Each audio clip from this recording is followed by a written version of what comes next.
Alright, so what I'm seeing here, I have very, very damp fields here, wet, to the point where the mud's sticking to me.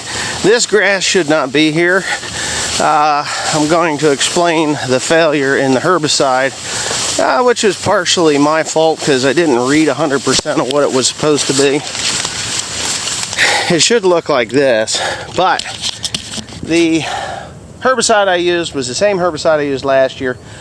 That herbicide was Trizar, and Stalwart. Stalwart and Trizar are the same thing. It's basically dual, atrazine, and Callisto. Those are the three main chemicals in separate forms. Put the corn in. 4 days later, 3 days later, I sprayed. We didn't get rain for 2 weeks, 2.5 weeks, 3 weeks. It was a long time.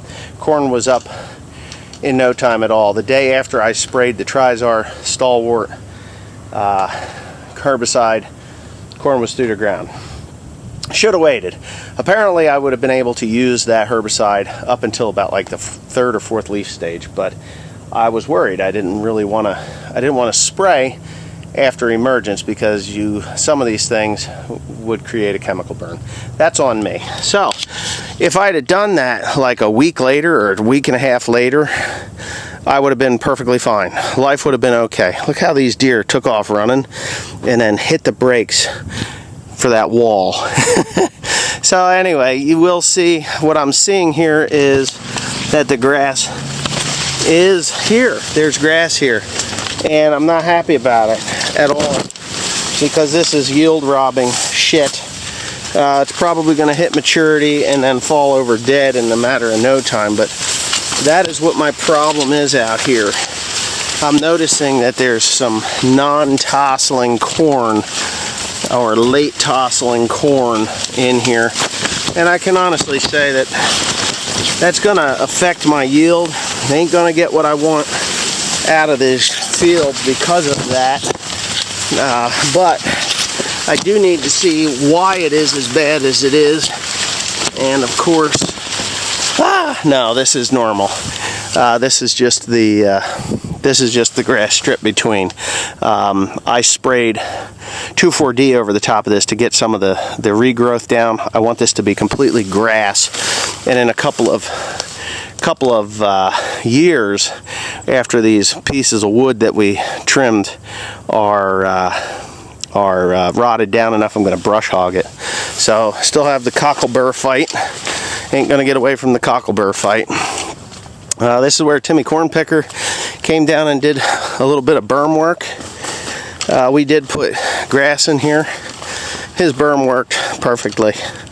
It did. So anyway, I'm going to continue up. Ouch. I'm going to see if I can find I'm not going to find a set of end rows that I can actually walk up, just because the way I planted it. I think I might be able to.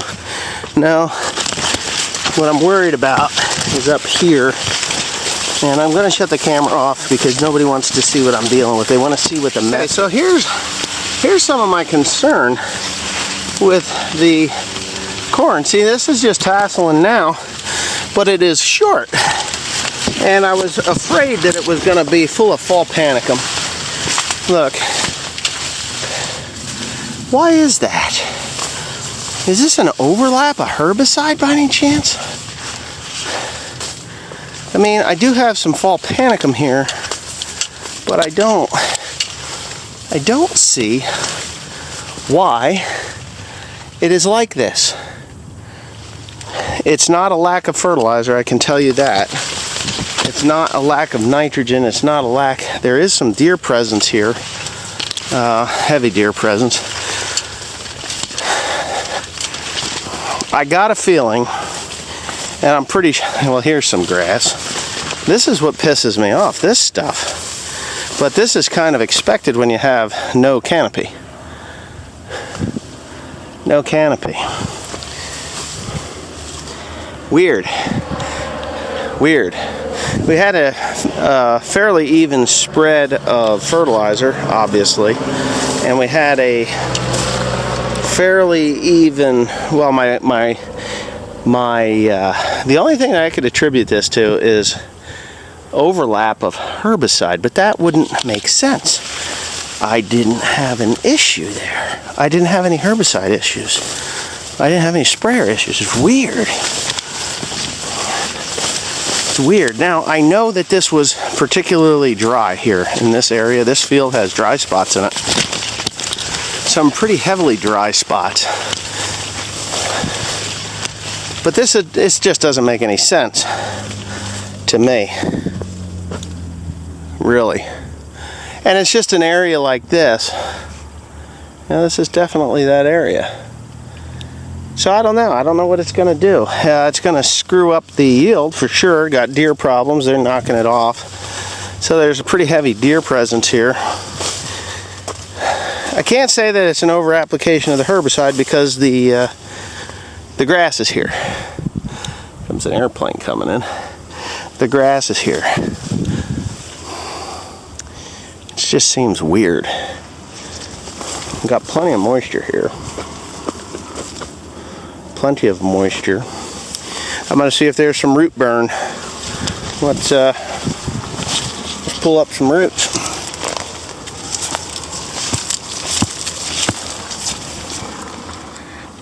They don't look very healthy.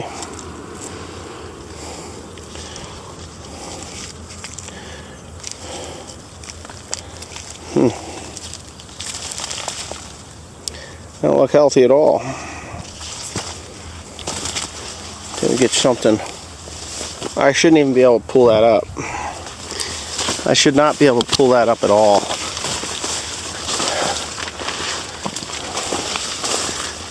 Weird. The ground is really soft here too. Like overly soft. And of course you get out here and bam, you're good. You know, you're right back into decent corn. Decent corn. Let's see how far up that goes. Does it do it again? Here I got some fall panicum. Really a failure in the herbicide part. It really looks as though there is a problem with the nitrogen application, maybe. I know there's a lot of water running down these fields. So weird. Yep. Pretty weird. I mean, I'm not going to complain about the corn here. It's tasseling, whatever you want to call it, but it's just that one spot. And I can see it. It's getting better the farther up I go. Uh-oh, I think I lost my damn phone. Well, that would suck. I think I left it in the truck, or in the mower. So, yeah, there's these areas here. Here's a low area. And this could be a compaction area. I doubt it, but it could be. This is just going to be one of those fields that is going to be a mystery to me, unless a lot of wildlife in here, a lot of deer in here. So, I mean, I got beautiful color. It's putting on ears, you know, that's all here. It's tossling. And, yeah, what a crazy spot. And there's a couple of spots like that here in this farm. Now, I'm thinking that with the way those, and these don't even have decent looking stalks on them. The stalks are thin, kind of spindly. Not really happy about this. We'll see when we combine, obviously. There's a lot that's going to go on. There's plenty of moisture here. I mean, that's definitely not a problem. I mean, there's nothing dry about this. But what gets me, and it can still put on a decent ear, but generally if corn has a bad day, it has a bad ear in the emergence side of it. But I don't know. This is probably the worst field that this is definitely the worst field that I've got. And I shouldn't complain. I watched Zach Johnson go scout his fields, and his are not even knee high. They're just drought stricken and a mess. So gotta hope I didn't lose my phone. I hope it's in the mower. But this is corn on corn. So I got a feeling, and I'm just going to tell you this, I got a feeling that there is a buildup of the herbicide that I used. Like, I used the same herbicide as I did last year. And it wouldn't be the atrazine, and it probably, I doubt it would be the dual. Callisto is a broadleaf, so I don't know. I really don't know what it is. I don't know. But we're going to come back into it, I think. Are we going to come back into it? Yeah, coming back into it. It's not a huge area, and I shouldn't even complain because it looks like it levels out up there. I got a feeling this is a herbicide issue. That there was an overlap, which I tried my hardest. I guess I should have shut-off booms if I'm going to continue with that. Doubt it. I doubt that was the problem. I may not use that herbicide this coming year. I don't like using the same herbicide for multiple years anyway. The other thing was I sprayed this with Roundup before I went to North Carolina, and I still have this fall panicum in here, which annoys me. But as far as leaf health, look how gorgeous these are. They are. And then, you know what, 2 weeks time, you may not even see that anymore. I don't know. I'm sure you'll see it in the combine, but I got a feeling that I'm not even going to see it after 2 weeks looking out. So anyhow, I guess I'll shut off my recording because that's it. I don't know, that's the corn update. This is the worst field I've got. I guess I shouldn't complain, right? It's the worst one I got. Okay, alrighty then. Alright, so I came home and it just really kind of bugged me, that spot. And it's not huge. It's not. There's two spots on this farm that are like this, and lo and behold, that's where I ran out of herbicide in the sprayer. See, years ago, and I really should repair this, the little wire that runs my gauge, Hardy sprayers are a real pain in the ass to get parts for. And there's a tiny little cable that runs the float in the tank that runs the gauge on the outside to let me know when the tank is getting low and I should stop and, you know, refill twice. So that was one of them.